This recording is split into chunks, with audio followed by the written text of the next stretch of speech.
David, how did the Arts Centre group start? Well, it started really with Nigel Goodwin. He was the inspiration. He'd been at a group in Switzerland that discussed Christians in the cultural area, in the area of creative work, and he'd come back full of it. And he felt that we should have this in Britain, that there was nothing for Christians who were working in or in television, in writing novels, poetry, whatever. So, and it seemed a good idea, and he managed to persuade, in the end, Cliff Richard that it would be a good idea. And the two things, you could say that Nigel had the inspiration and Cliff had the resources. The first meeting was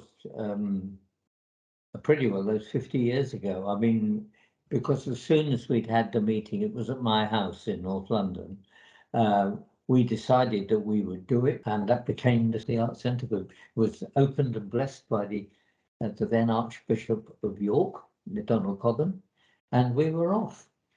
One of the important things was, for whom would it exist?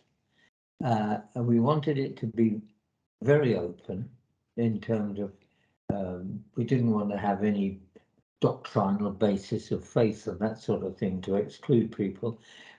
We wanted it to be for people who, but they must be genuinely working in and earning their living in this area, in the area of broadcasting, writing, music. They were the three main groups, who were interested in it. And it was quite interesting to work it out, because at that time we discovered quite a few Christians working in this area, but they had no contact with each other, and they all faced the same problems. How far do you push your faith if you're a broadcaster, for example? How do you interview somebody who has a completely different point of view from you without sounding aggressive?